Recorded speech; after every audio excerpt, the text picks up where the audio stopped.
तो जैसा कि हमने पिछले एपिसोड में देखा था, जहां रॉन केल से 2 दिन की छुट्टी मांगता है और छुट्टी के नाम को सुनकर केल काफी खुश हो गया और तुरंत ही रॉन को 2 दिन की छुट्टी दे दी। और फिर हांस केल को बताता है कि मिस रोजलिन केल से मिलना चाहती हैं। केल को छोड़कर किसी को भी नहीं पता था कि असल में रोजलिन एक प्रिंसेस है और रोजलिन से मिलने के दौरान केल रोजलिन को ड्रैगन से मिलवा देता है, जिससे बाद में कभी भी रोजलिन केल के ऊपर शक ना करे। और रोजलिन को यह भी पता चल जाता है कि केल उसकी असली आइडेंटिटी जानता है, जिसे रोजलिन केल को सीक्रेट रखने के लिए कहती है, जिसके लिए केल भी मान जाता है। और फिर बाद में केल ड्रैगन और चोई हान के साथ सिटी में लगे हुए बॉम्ब को ढूंढने के लिए निकल जाता है, जिन सभी बॉम्ब को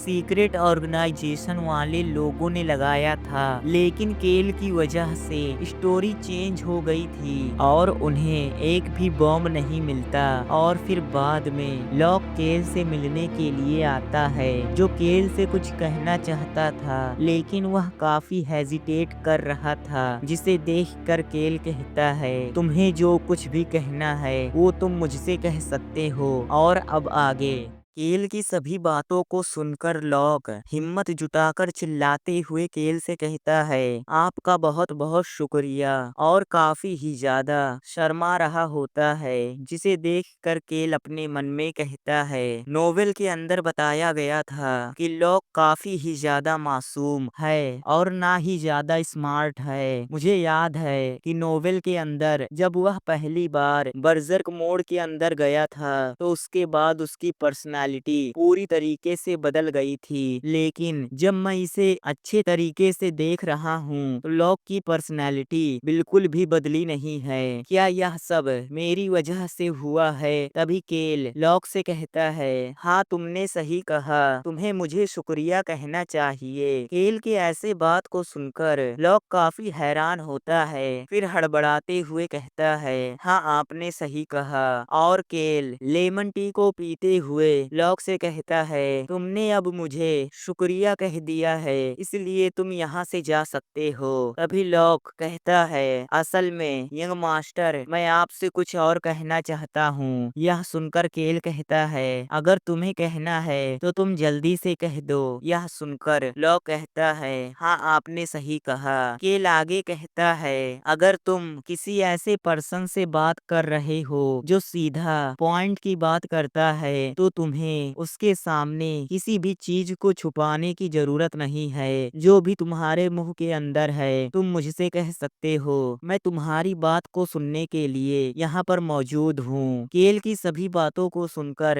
लॉक काफी हैरान होता है और फिर कहता है, मैं एक बड़ा भाई हूँ और मेरे कई सारे छोटे भाई हैं जिनका मुझे ध्यान रखना है, इसलिए एक बड़ा भाई होने के नाते मुझे बदला लेना होगा। लॉक की बात को सुनकर केल लॉक को देखते हुए अपने मन में कहता है, लॉक के 10 छोटे भाई हैं जिनको लॉक को प्रोटेक्ट और उनका ध्यान रखना है। ब्लू उल्फ ट्राइब में स्टूपिड लॉक को पाला पोसा गया है और वह कभी भी अपने उन सभी फैमिली फ्रेंड्स के बारे में नहीं भूल सकता जो उसकी काफी ही ज्यादा परवाह करते थे, और इसी वजह से वह उन सभी लोगों से बदला लेना चाहता है। हम लॉक को देखते हैं जो काफी ही ज्यादा परेशान होता है। तभी केल लॉक से कहता है, यंग बॉय, क्या तुम एक उल्फ हो? मैंने सुना है कि अगर उल्फ को किसी को प्रोटेक्ट करना होता है तो वह सबसे पहले अपने फैमिली को प्रोटेक्ट करते हैं। मुझे लगता है यह सब उनके प्राइड की वजह से है। केल की बात को सुनकर लॉक काफी ही ज्यादा खुश हो जाता है। उसे लग रहा होता है कि केल उसकी मदद करने वाला है और फिर कहता है, आपकी मदद करने के लिए शुक्रिया और प्लीज मेरी मदद करिए। केल कहता है, तुम्हें मुझे बार बार शुक्रिया कहने की जरूरत नहीं है और मैं तुम्हारी मदद नहीं करना चाहता। और फिर अपने मन में कहता है, अगर मैं अब इसके बारे में ध्यान से सोच रहा हूँ तो इन दिनों मैं ब्लैक ड्रैगन और चोई हान की वजह से किसी ट्रैश की तरह एक्टिंग नहीं कर पा रहा, और वैसे भी ब्लैक ड्रैगन ही एक चिंता की बात नहीं है, बल्कि चोइहान जिसकी तरफ सभी चीजें अपने आप खींची चली आती है और इसी वजह से मैं उसकी तुरंत मदद नहीं कर सकता। मैं उसके दर्द को समझ सकता हूँ। 10 उल्फ ट्राइब के बच्चे जिन्होंने अपने पेरेंट्स और अपने फैमिली को खो दिया है, क्योंकि मैंने खुद ही इसे एक्सपीरियंस किया है, क्योंकि मैं एक ऑर्फन था और वैसे भी मैं पहले ही इस सिचुएशन के अंदर इन्वॉल्व हो चुका हूँ। लेकिन मैं इन सब की रिस्पॉन्सिबिलिटी नहीं लेना चाहता और फिर उठकर लॉक के पास आते हुए उससे कहता है, इन सभी परेशानियों से निपटने के लिए मेरे पास पहले से ही कुछ प्लान हैं, जिसके लिए मुझे तुम्हारे साथ एक डील करना होगा। लॉक कहता है, क्या एक डील? तभी केल आगे कहता है, हाँ तुमने सही कहा, अगर तुम्हें मेरी मदद चाहिए तो तुम उसके रिटर्न में मेरे लिए क्या कर सकते हो? और फिर मुस्कुराते हुए कहता है, जब तुम्हें इसका आंसर मिल जाए तो तुम मेरे पास वापस आना। यह सुनकर लॉक थोड़ी देर शांत रहता है और फिर उठते हुए केल से कहता है, ठीक है, जब मैं इन सभी सिचुएशन को अच्छे से समझ लूंगा तो मैं आपके पास वापस से आऊंगा। यह सुनकर केल लॉक के सर को सहलाते हुए कहता है, तो ठीक है, चलो ऐसा ही करते हैं। अगले सीन में हम पैलेस ऑफ जॉय को देखते हैं, जहां केल का कैरेज आकर रुकता है, जिसके अंदर से केल बाहर निकलता है और फिर पैलेस ऑफ जॉय को देखते हुए अपने मन में कहता है, यह वही जगह है जहां पर गैदरिंग होने वाली है और इस जगह को पैलेस ऑफ जॉय कहते हैं। किंग ने इसे क्राउन प्रिंस के जन्मदिन पर बनवाया था, लेकिन अब किंग थर्ड प्रिंस को ज्यादा फेवर करते हैं। मैं कैपिटल के अंदर जिस रेसिडेंस के अंदर रुका हुआ हूँ, यह पैलेस उससे भी ज्यादा फैंसी दिख रहा है और फिर अपने आसपास देखते हुए कहता है, क्या एरिक, गिलबर्ट और एमिरल अभी तक यहाँ पर नहीं आई? तभी वहाँ पर किसी का कैरेज जाकर रुकता है, जिसे देखकर केल काफी ही ज्यादा परेशान हो जाता है और गुस्से में अपने मन में कहता है, आखिरकार यह अभी ही यहाँ पर क्यों आया? हम कैरेज का सीन देखते हैं जहाँ पर से एक पर्सन उसके अंदर से बाहर की तरफ आ रहा होता है, जिसे देखकर केल अपने मन में कहता है, मुझे समझ में नहीं आ रहा कि इसे अभी ही यहाँ पर क्यों आना था, यह कुछ देर बाद भी आ सकता था। तभी वह पर्सन केल को देखते हुए कहता है, देखो तो यहाँ पर कौन आया है, और फिर काफी अजीब ढंग से कहता है, हमारे फेमस यंग मास्टर केल, क्या आप यहाँ पर अकेले आए हैं? और काफी ही ज्यादा हंस रहा होता है, जिसे देखकर केल अपने मन में कहता है, मुझे समझ में नहीं आ रहा कि आखिरकार इस जगह मैं सबसे पहले वैनियन के नौकर से क्यों मिल गया। तभी केल हमें उस पर्सन के बारे में बताता है जिसका नाम नियो टोल्ज होता है, जो एक विलन था और वह हमेशा ही वैनियन के आसपास रहता है। जिस विलेज के अंदर ब्लैक ड्रैगन को टॉर्चर किया जा रहा था, वह विस्काउंट टोल्ज से बिलोंग करता है और विस्काउंट टोल्ज कभी भी हैनिटियोस फैमिली को पसंद नहीं करते। ऐसा इसलिए है क्योंकि वह लोग हमसे काफी गरीब हैं। जो भी हो, पास्ट के अंदर उनका रिलेशनशिप हैनिटियोस फैमिली के साथ काफी अच्छा था, लेकिन जब से वे लोग मार्केस स्टैन फैमिली के अंडर काम कर रहे हैं, तब से वे लोग पूरी तरीके से बदल गए और हमेशा हवा में उड़ते रहते हैं। मुझे यकीन नहीं हो रहा कि मैं यहाँ पर वैनियन के लैपटॉप से मिल गया। तभी नियो का बटलर नियो के पास जाते हुए कहता है, यंग मास्टर नियो। यह सुनकर नियो कहता है, मैं कुछ मिनट यंग मास्टर केल के साथ बात करना चाहता हूँ, इसलिए तुम अंदर जाकर परमिशन को लेकर आओ। यह सुनकर वह बटलर परमिशन लेने के लिए पैलेस के अंदर चला जाता है। तभी नियो केल से कहता है, यंग मास्टर केल, मुझे यकीन नहीं हो रहा कि आप जैसा एक कचरा ऐसी जगह पर क्या कर रहा है। नियो की बात को सुनकर केल अपने मन में कहता है वह सच में काफी ही ज्यादा इमेच्योर है। मुझे लगता है कि ऐसा इसलिए है क्योंकि यह एक फंटेसी वर्ड है और हो सकता है कि इस तरह के गधे सच में रियल वर्ल्ड के अंदर एग्जिस्ट करते हों। लेकिन क्या वह मुझे प्रवोक करने की कोशिश कर रहा है। और फिर गुस्से में अपने मन में कहता है आखिरकार एक विस्काउंट के बेटे की मुझसे इस तरह से बात करने की हिम्मत कैसे हुई। और वैसे भी विस्काउंट काउंट के नीचे ही आते हैं। मुझे लगता है ऐसा इसलिए है क्योंकि यह सब सिर्फ एक नोवेल है। लेकिन इस तरह के पर्सन से डील करना सच में काफी परेशानी की बात है। और वैसे भी मैं कोई मेन कैरेक्टर नहीं हूँ, एक बेवकूफ विलन जो अपनी जगह को नहीं जानता। मैं जब भी चाहूँ रॉन से कहकर इसे मरवा सकता हूँ। तभी नियो हंसते हुए कहता है तुम कुछ बोल क्यों नहीं रहे। क्या तुम मेरे ऊपर बॉटल को फेंकना चाहते हो या फिर मुझे मारना चाहते हो। नियो की सभी बातों को सुनकर ड्रैगन काफी ही ज्यादा गुस्सा हो जाता है और फिर नियो को गाली देते हुए कहता है आखिरकार उसकी हिम्मत कैसे हुई। तभी केल अपने मन में कहता है वह मुझे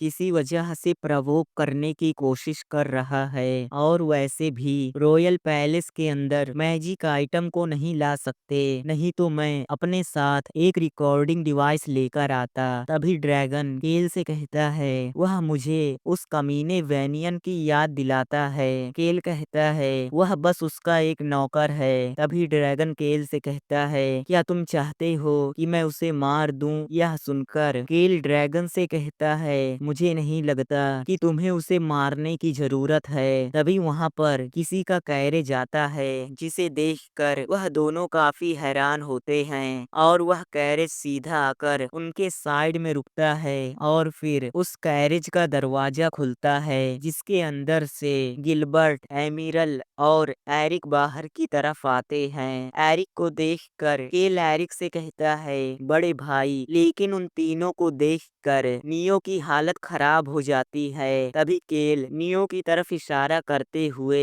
एरिक से इशारों में कहता है जल्दी से उसे यहाँ से भगाओ। केल का इशारा एरिक समझ जाता है और फिर खांसते हुए केल के सामने आ जाता है और नियो से बात करते हुए कहता है यंग मास्टर नियो, काफी लंबा समय हो गया। एरिक को देखकर नियो गुस्से में अपने मन में कहता है मुझे लगता है कि यह उस कचरे को बचाने की कोशिश कर रहा है क्योंकि वह दोनों सेम साइड पर हैं। तभी नियो हैरानी से केल की तरफ देखता है जो उसे ही घूर रहा था, जिसे देखकर नियो को वेनियन की याद आ जाती है जिसकी वजह से वह काफी ही ज्यादा घबरा जाता है। तभी केल उन सबको इग्नोर करते हुए रॉयल पैलेस के अंदर जाने लगता है। तभी ड्रैगन उसके पीछे आते हुए कहता है मैंने उसके सभी बातों को रिकॉर्ड कर लिया है। ड्रैगन की बात को सुनकर केल मुस्कुराते हुए अपने मन में कहता है देखने से लग रहा है कि जल्द ही वह मेरी वजह से खून के आंसू रोएगा।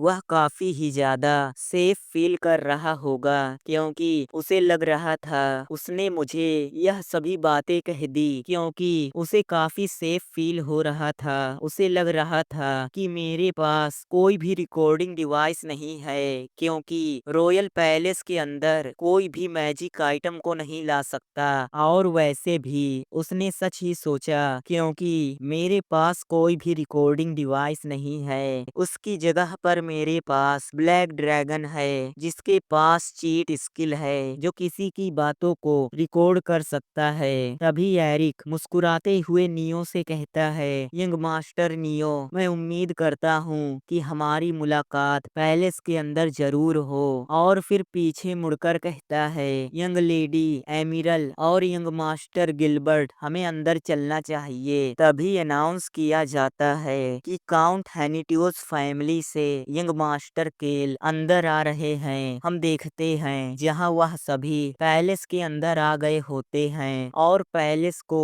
अंदर की तरफ से देखकर केल कहता है देखने से यह ज्यादा बुरा भी नहीं है। तभी एमिरल केल से कहती है यंग मास्टर केल, इस हॉल के फ्रंट में जो सीट रखी हुई है वह क्राउन प्रिंस की सीट है और रीजन के हिसाब से सभी टेबल्स को अलग अलग बांटा गया है इसकी वजह। लेकिन फिर वह बीच में शांत हो जाती है और फिर कहती है क्या मुझे इसका रीजन आपको एक्सप्लेन करना चाहिए। यह सुनकर केल कहता है आपका शुक्रिया, लेकिन मुझे इसके बारे में पहले से ही पता है। केल की बात को सुनकर एमिरल काफी हैरान होती है क्योंकि उसे नहीं लगा था कि केल को इसके बारे में पता होगा, क्योंकि वह कभी भी किसी भी इवेंट में नहीं गया था। तभी केल अपने मन में कहता है यहाँ पर टोटल 5 टेबल्स हैं, north, north west, south, south west और सेंटर, और इन सभी टेबल को अलग अलग नोबल फैमिली के हिसाब से बांटा गया है। क्राउन प्रिंस यह सब करने में काफी अच्छा है। सभी फैमिली हमेशा एक दूसरे से अलग अलग रहते हैं और compete करते रहते हैं, लेकिन उन सभी को साथ में बुलाना इस तरह का काम बस क्राउन प्रिंस कर सकता है। लेकिन क्राउन प्रिंस सबको काफी अच्छे से ट्रीट करते हैं और फिर अपने साइड में देखता है जहाँ पर सबसे ऊपर एक सीट होता है और नीचे की तरफ 2 सीटें रखी हुई होती हैं, जिनमें से एक सीट सेकंड प्रिंस का और दूसरा सीट थर्ड प्रिंस का होता है। जिसे देखकर केल अपने मन में कहता है सच में वह लोग इस तरह के छोटे चीजों पर भी ध्यान देते हैं। अगर मैं इसके बारे में सोचूं तो क्राउन प्रिंस और ऐसी हाई प्लेसेस में रहना मुझे अच्छा नहीं लगता। तभी एरिक केल से कहता है हमारे टेबल दरवाजे के काफी करीब हैं। केल भी कहता है हाँ तुमने सही कहा, यह काफी अच्छी बात है। और फिर वैनियन के कंधों पर हाथ रखते हुए कहता है यह काफी अच्छी बात है कि कोई भी हमारे सीट को देखकर हमें नीचा नहीं दिखा सकता। केल की बात को सुनकर एरिक काफी ही ज्यादा भावुक हो जाता है और फिर कहता है यंग मास्टर केल, मुझे लगता है मैंने जितनी मेहनत की थी उसका फल मुझे मिल रहा है। एरिक की बात को सुनकर केल अपने मन में कहता है मेहनत, किस तरह का मेहनत। और फिर गिलबर्ट और एमिरल से पूछता है क्या कुछ गलत है, लेकिन वह दोनों मुस्कुराने लगते हैं। तभी अनाउंस किया जाता है मार्केस स्टैन फैमिली से यंग मास्टर वैनियन अंदर आ रहे हैं। हम देखते हैं जहां वैनियन पैलेस के अंदर आ रहा होता है और केल को देखकर कहता है यंग मास्टर केल, तो आप यहाँ पर हैं, मुझे आपको देखकर काफी खुशी हुई। यह सुनकर केल भी कहता है हाँ मुझे भी आपको देखकर काफी खुशी हुई। और फिर अपने हाथ को टेबल के अंदर डालता है और फिर अपने मन में कहता है मुझे पता था। हम टेबल के अंदर ब्लैक ड्रैगन को देखते हैं जो काफी डरा हुआ और दुखी होता है क्योंकि वैनियन ही था जिसने उसे टॉर्चर किया था। तभी ड्रैगन कहता है मैंने तुमसे कहा ना, मैं बिल्कुल ठीक हूँ क्योंकि मैं एक महान और शक्तिशाली ड्रैगन हूँ। हमें कुछ पास्ट के सीन दिखाए जाते हैं जहाँ ड्रैगन को पैलेस के अंदर ले जाने से पहले केल ड्रैगन के सामने कुछ कंडीशन को रख रहा होता है और केल ड्रैगन से कहता है तुम मेरी बात को ध्यान से सुनो, जब पैलेस के अंदर तुम मुझे फॉलो करोगे तो तुम्हारी मुलाकात जरूर वैनियन से होगी क्योंकि वह भी एक नोबल है जिसे इनवाइट किया गया है, लेकिन तुम उसे मार नहीं सकते। वैनियन के नाम को सुनकर ड्रैगन कांपने लगता है। वह सभी दर्द जिस दर्द को वैनियन ने ड्रैगन को दिया था वह दर्द अभी भी ड्रैगन के मन में कहीं ना कहीं पर था। अभी केल आगे कहता है वह दिन काफी ही ज्यादा इम्पोर्टेंट है। अगर तुम उस दिन वैनियन को नहीं मारते हो तो मैं तुमसे एक प्रॉमिस कर सकता हूँ कि जल्द ही मैं खुद अपने हाथों से उस वैनियन को मार डालूंगा और उसके छोटे छोटे टुकड़े कर दूंगा जिससे उसके शरीर का एक धूल भी ना बचे। सीन प्रेजेंट में आता है जहाँ केल परेशान होते हुए अपने मन में कहता है मैंने जितना सोचा था ड्रैगन उससे भी ज्यादा शांत है। यह काफी राहत की बात है कि वह गुस्से में नहीं है, नहीं तो यह पूरा पैलेस तबाह हो गया होता। और फिर वैनियन की तरफ देखते हुए कहता है, वह मेरे ही पास आ रहा है, लेकिन ऐसा भी हो सकता है कि वह अपने टेबल के पास जा रहा हो, क्योंकि उसका टेबल हमारे टेबल के बगल में ही है, इसलिए वह मेरे साइड से जाएगा। केल का वैनियन को इस तरह घूरता हुआ देखकर एरिक केल को शांत रहने के लिए इशारा करता है, जिसे देखकर केल को भी पता चल जाता है और फिर वह अपने मन में कहता है, आखिरकार मैं उसे इग्नोर कैसे कर सकता हूँ। तभी वैनियन केल से कहता है, यंग मास्टर केल, काफी लंबा समय हो गया है। यह सुनकर केल भी अपनी जगह से उठकर मुस्कुराते हुए वैनियन से कहता है, तो यह आप हैं यंग मास्टर वैनियन। हमारी आखिरी मुलाकात डिस्काउंट टोल के टेरिटरी में हुई थी। यह सुनकर वैनियन मुस्कुराने लगता है, लेकिन आसपास के सभी लोग काफी ही ज्यादा घबराए हुए होते हैं। तभी वैनियन मुस्कुराते हुए कहता है, हाँ आपने सही कहा, मैं वहाँ पर अपने एक पुराने दोस्त यंग मास्टर नियो से मिलने के लिए गया था। यह सुनकर केल मुस्कुराते हुए कहता है, हाँ आपने सही कहा, और हमने बात की थी कि हम कैपिटल के अंदर साथ में ड्रिंक करेंगे।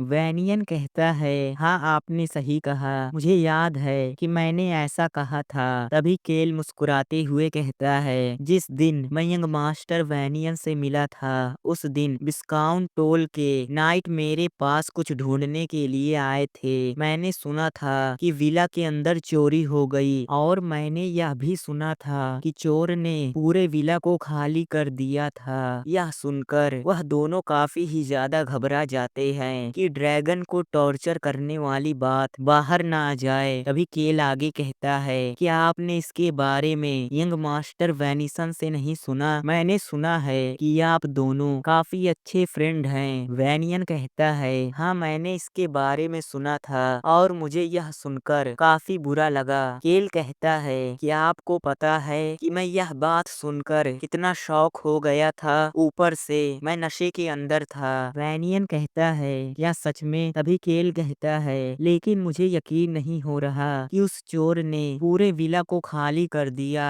और उसने एक भी सबूत अपने पीछे नहीं छोड़ा। और मैंने यह भी सुना था कि आपकी कुछ प्रीसियस चीज गायब हो गई है। पीछे खड़ा नियो काफी ही ज्यादा घबरा रहा होता है। तभी केल आगे कहता है, good luck young master neo, लेकिन आपको दुखी होने की जरूरत नहीं है, क्योंकि जीवन के अंदर हमें कभी न कभी इस तरह के सिचुएशन का सामना करना पड़ता है। नियो कहता है, हाँ आपने सही कहा। तभी केल अपने मन में कहता है, दुनिया में कोई भी ऐसे लोगों के साथ नहीं रहना चाहता जो बिना सोचे समझे कुछ भी बोलते रहते हैं और जिन्हें कुछ भी नहीं पता होता। और मैं अभी इसी तरह के एक्टिंग को कर रहा हूँ, लेकिन मुझे इसमें काफी ही ज्यादा मजा आ रहा है। तभी केल चिल्लाते हुए कहता है, अगर आपके साथ ऐसा कुछ खतरनाक हुआ है तो यंग मास्टर नियो, अगर आप यह सब भूलना चाहते हैं तो हमें कुछ ड्रिंक करना चाहिए और पूरी रात ठुमके लगाना चाहिए। और अगर आप भी चाहें तो यंग मास्टर वैनियन हमें ज्वाइन कर सकते हैं। हम वैनियन को देखते हैं जो काफी गहरी सोच में होता है और अपने मन में कहता है, जब से मैंने अपने ब्लैक ड्रैगन को खो दिया तब से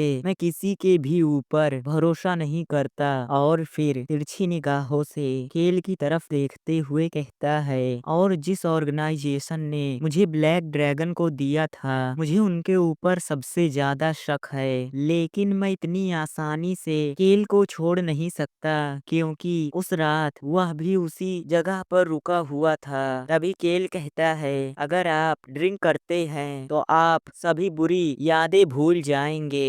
यह सुनकर वैनियन अपने मन में कहता है, लेकिन ऐसा हो ही नहीं सकता कि इस तरह के कचरे ने ड्रैगन को चुराया हो। और फिर मुस्कुराते हुए केल से कहता है, आपका मुझे बुलाने के लिए शुक्रिया, लेकिन यंग मास्टर केल, मुझे अभी थोड़े काम हैं, इसलिए हो सकता है अगली बार हम साथ में ड्रिंक करें। यह सुनकर केल कहता है, यह काफी बुरी बात है, लेकिन अगली बार हम जरूर साथ में ड्रिंक करेंगे। और फिर नियो से कहता कहता है, यंग मास्टर नियो, आपके सभी नाइट का चेहरा पीला पड़ गया था जब वह मेरे पास पूछताछ करने के लिए आए थे। आपको इस तरह के सिचुएशन को संभालने के लिए पहले से तैयार रहना चाहिए। आप कैसे इतना कीमती चीज खो सकते हैं और आप अब उसे रिकवर भी नहीं कर सकते। क्या आप उसे ऐसे ही जाने देंगे? इन सभी बातों से वैनियन को और भी ज्यादा गुस्सा आ रहा था और फिर वह गुस्से में अपने दांत को पीसते हुए अपने मन में कहता है, वह कचरा, उसकी हिम्मत कैसे हुई और ऊपर से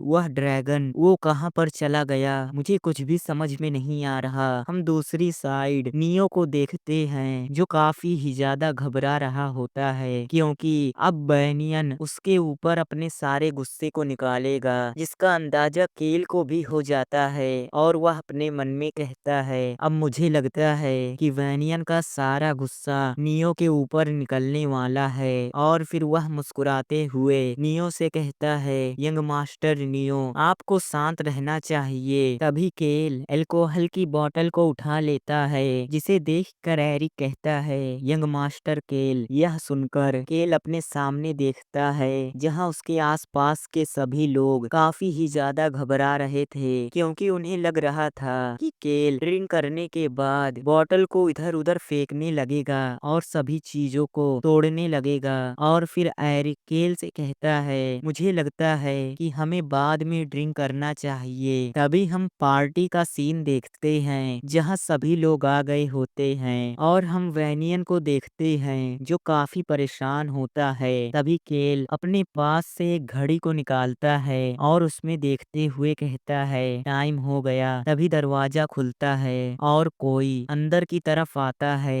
हम देखते हैं जहां पर वह कोई और नहीं बल्कि सभी प्रिंस होते हैं, जिनमें से सबसे आगे वाला क्राउन प्रिंस होता है और वह अपने सीट की तरफ जाते हुए कहता है, मेरे इनवाइट करने पर आप सबका यहाँ पर आने के लिए शुक्रिया। तभी केल फिर से घड़ी की तरफ देखता है और अपने मन में कहता है, मुझे लगता है कि उनका भी यहाँ पर आने का टाइम हो गया। तभी क्राउन प्रिंस सभी लोगों से कहता है, मैं यानी कि क्राउन प्रिंस आज आप सभी को यहाँ पर देखकर काफी ही ज्यादा खुश हूँ। आप सभी लोग काफी ही ज्यादा इम्पोर्टेंट पर्सन हैं जो इस किंगडम को आगे बढ़ाने के लिए हमेशा मदद करते रहते हैं और आज सभी लोग एक साथ इकट्ठे हुए हैं। तभी दरवाजा फिर से खुलता है। क्राउन प्रिंस भी दरवाजे की तरफ देखकर मुस्कुराता है और फिर केल दरवाजे की तरफ देखते हुए कहता है, तो वे लोग आ गए। हम देखते हैं जहां वहां पर टेलर और प्रिस्टेस केज होती हैं और फिर केल कहता है, वे दोनों सही समय पर यहाँ पर आए हैं।